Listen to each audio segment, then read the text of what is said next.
रघु एक किसान था। वो अपने खेत में धान की खेती करता, उसे बेचकर ही उसके परिवार का गुजारा चलता। उसकी पत्नी का नाम था कमला। उसकी 2 बेटियां थी, 5 साल की गीता और अभी कुछ ही दिनों पहले ही जन्मी बेला। जब से बेला का जन्म हुआ था, गीता के लिए तो वो किसी खिलौने की तरह थी। वो सारा दिन उसके साथ ही खेलती, उसे गोद में खिलाती, अपनी गोद में सुलाती। एक दिन जब रघु और कमला खेत पर गए हुए थे तो अरे क्या हो गया, तू क्यों रो रही है? या तो तू सोती है या रोती है?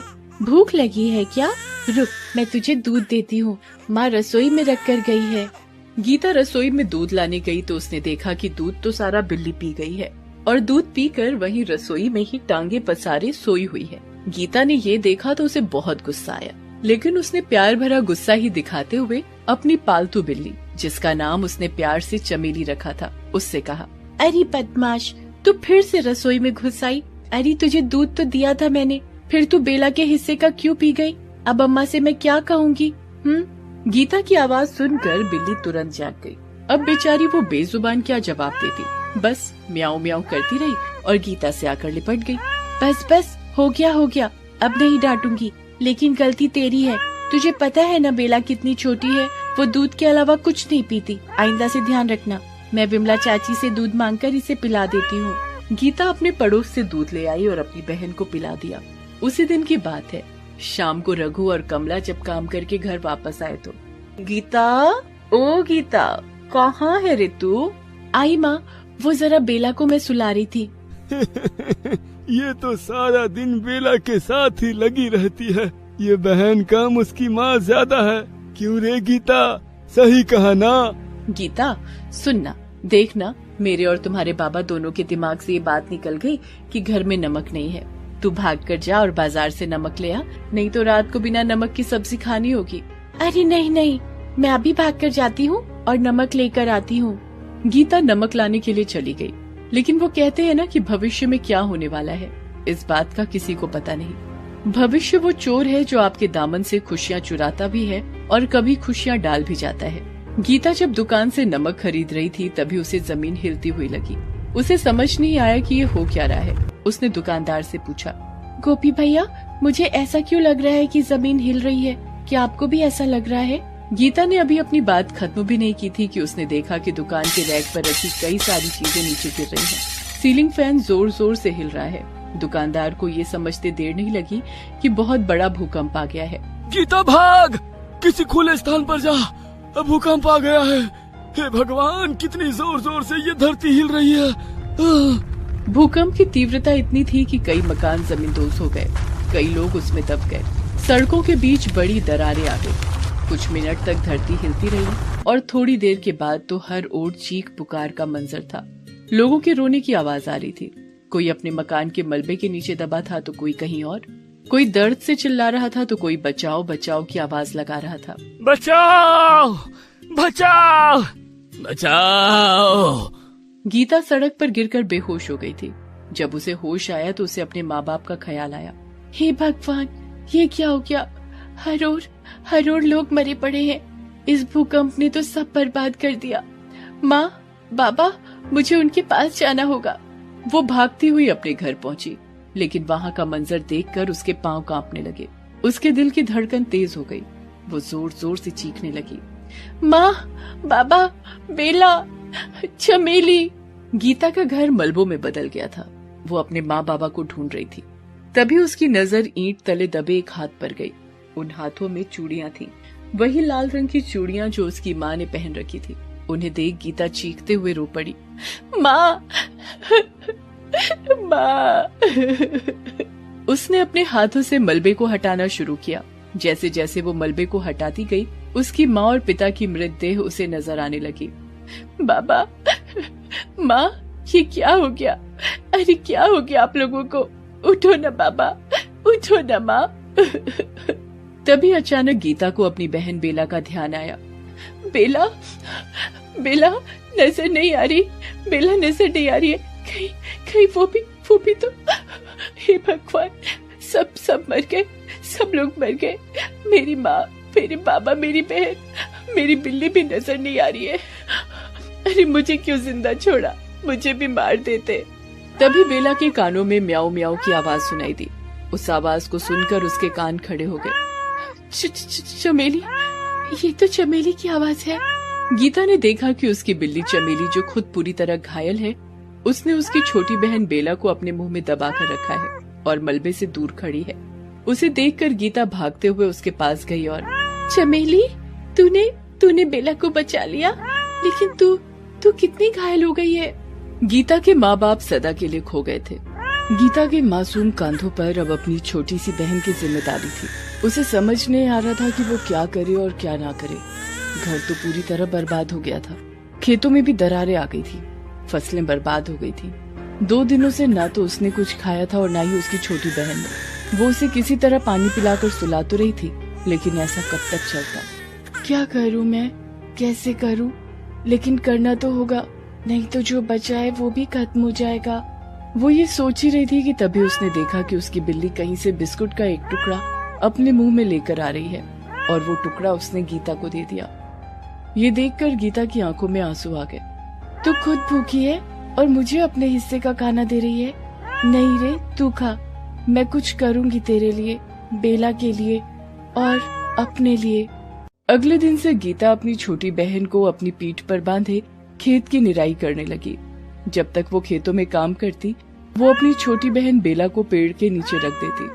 उसकी बिल्ली चमेली उसका पूरा ध्यान रखती। पूरा दिन वो खेतों में काम करती और फिर शाम को एक होटल में बर्तन मांजने का। इससे उसे कुछ पैसे मिलते, जिससे वो अपनी बहन के लिए दूध खरीदती और अपनी बिल्ली के लिए 2 रोटी। तेरा पेट नहीं भरता है ना रे चमेली? तुझे भी दूध चाहिए ना? थोड़े दिन इंतजार करना, जब खेत में चावल की फसल तैयार हो जाएगी तो फिर तुझे भरपेट दूध पिलाऊंगी। समय थोड़ा और बीता। उसकी मेहनत रंग लाने लगी थी। धान की बालियां अब उसके खेत में दिखाई देने लगी थी। देख रही है बेला, देख रही है धान की इन बालियों को? देखना, इस बार खूब अच्छी फसल होगी। फिर हम पेड़ के नीचे नहीं रहेंगे, अपने घर को फिर से बनाएंगे और सब कुछ पहले की तरह ठीक हो जाएगा। समय ने करवट बदली। धान की फसल अब पूरी तरह तैयार हो गई थी। गीता ने अकेले ही तैयार फसलों को काटा और बाजार में बेचा। उससे उसकी अच्छी आमदनी हुई। उसने सबसे पहले उन पैसों से दूध का एक बड़ा सा पैकेट खरीदा और अपनी बिल्ली चमेली को पीने के लिए दिया। तूने बहुत दुख सहे है ना मेरे लिए?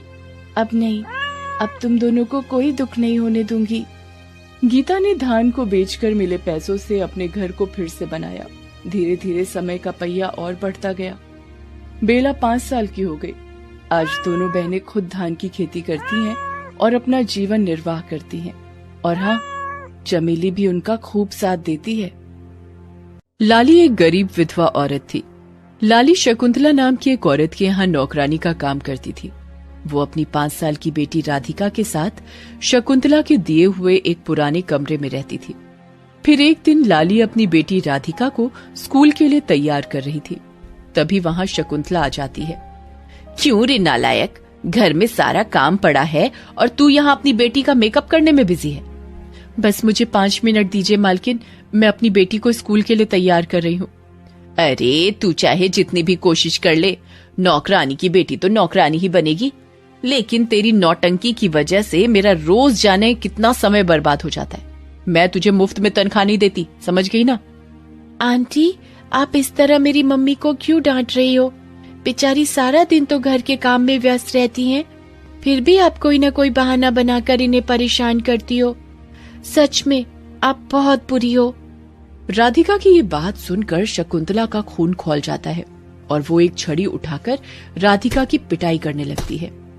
कल की छोकरी मुझसे बहस करती है, मैं तेरी खाल खींच लूंगी। इसकी तरफ से मैं माफी मांगती हूँ, माफ कर दीजिए मालकिन। काफी दिनों से इसकी जुबान ज्यादा ही चलने लगी है। आज तो मैं इसे सबक सिखाकर ही रहूंगी।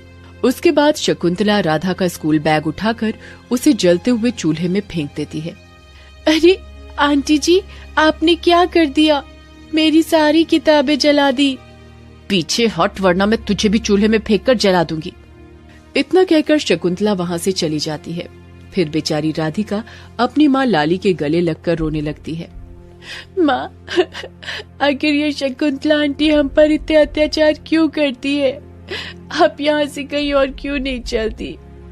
बेटी क्या करूं, इस दुनिया में मेरे जैसी गरीब विधवा औरत को दुनिया के सारे जुल्म सहने पड़ते हैं। मैंने सोचा था मैं तेरी परवरिश बहुत अच्छे से करूंगी ताकि जीवन में तू कामयाब बन सके, लेकिन मुझे माफ कर दे मेरी बच्ची, मैं तेरे लिए कुछ भी नहीं कर पा रही। इतना कहते ही लाली की आंखों से आंसू फूट पड़ते हैं और उसे वो दिन याद आ जाता है जब वो कड़ी धूप में खेत में खुदाई का काम कर रही थी। तभी खुदाई के दौरान लाली को जमीन के नीचे एक बड़ा सा आम दिखाई देता है।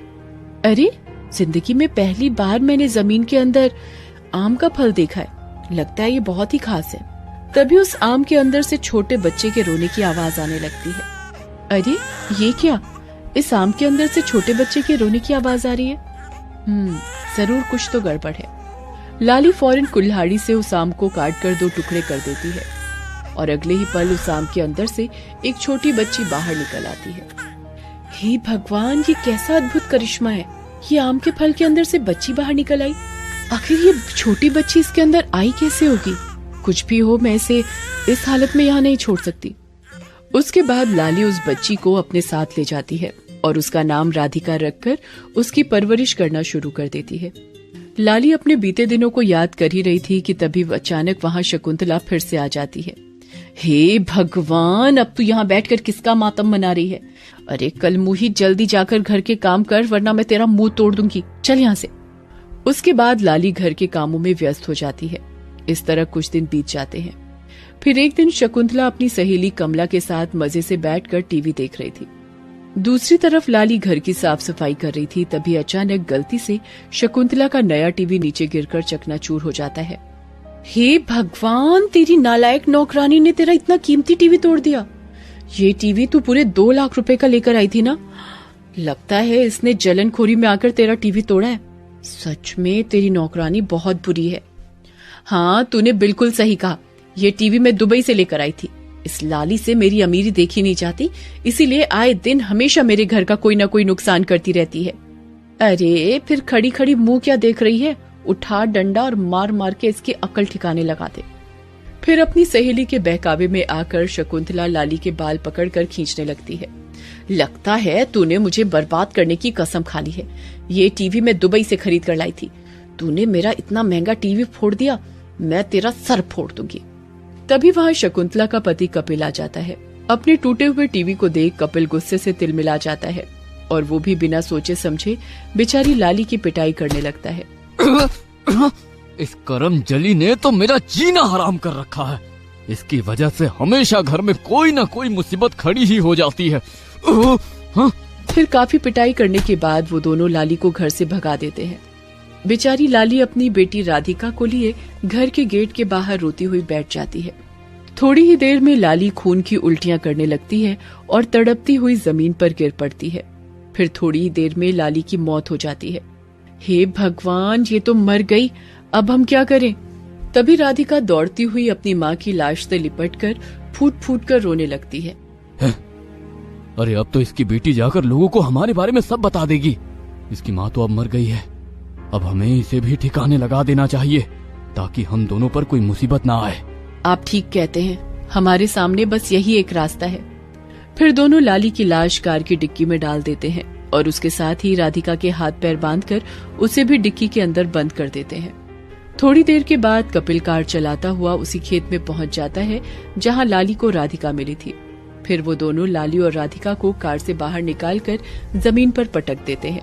चलो भाग्यवान, सबसे पहले इस बच्ची का गला घोट कर इसे जमीन में दफना देते हैं। ये सुनकर राधिका घबरा जाती है।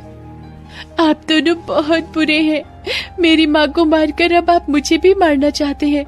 देख लेना, एक न एक दिन आप दोनों को इस काम की बहुत कड़ी सजा मिलेगी। अरे अपना मुंह बंद कर, तेरे जैसी 2 कौड़ी की लड़की हमें क्या श्राप देगी। चलिए जी, जल्दी से आप गड्ढा खोदना शुरू कीजिए, मैं अभी गला घोटकर इसका काम तमाम किए देती हूँ। इतना कहकर शकुंतला राधिका का गला दबाने लगती है, लेकिन तभी अचानक राधिका के शरीर में एक तेज रोशनी प्रकट होती है, जिसके चलते शकुंतला को जोरदार बिजली का झटका लगता है और वो उछलकर जमीन पर गिर जाती है। हाय, मर गई रे, मेरी कमर टूट गई। अरे सुनिए जी, मुझे जल्दी से उठाइए। अरे ये क्या, इसके शरीर में अचानक इतनी रोशनी कहाँ से प्रकट हो गई? दोनों पति पत्नी हैरानी से राधिका को देख ही रहे थे कि तभी अचानक जमीन के अंदर से एक देवी बाहर आती है। मेरी बेटी पर अत्याचार करने की तुम दोनों ने हिम्मत कैसे की? अरे ये देवी क्या कह रही है? ये राधिका इसकी बेटी है। भला ऐसे कैसे हो सकता है? मैं पाताल लोक की देवी हूँ। एक राक्षस के डर से मैंने अपनी बेटी को जादुई आम के अंदर छुपाकर अपने से दूर कर दिया था ताकि ये महफूज रह सके, लेकिन तुम दोनों बुरे इंसानों ने इसे जान से मारने की कोशिश करके बहुत बड़ी भूल कर दी। अब मैं तुम्हें जिंदा नहीं छोड़ूंगी। अरे भाग्यवान, भागो यहाँ से, वरना ये देवी हमारा खात्मा कर देंगी। आप ठीक कहते हो जी, चलिए जल्दी से कार स्टार्ट कीजिए। लेकिन तभी देवी अपने हाथों से आग के गोले छोड़कर उस कार को पूरी तरह जलाकर राख कर देती है। ये देख दोनों घबराकर वहां से दौड़ते हुए भागने लगते हैं, लेकिन तभी देवी अपना त्रिशूल प्रकट करके उन दोनों की ओर फेंक देती है। फिर वो त्रिशूल शकुंतला और उसके पति के शरीर को चीरता हुआ आर पार निकल जाता है और वो दोनों जमीन पर गिरकर तड़पते हुए अपने प्राण त्याग देते हैं। इस तरह उन दोनों दुष्ट पति पत्नी को उनके किए की सजा मिल जाती है। उसके बाद देवी अपनी जादुई शक्ति से लाली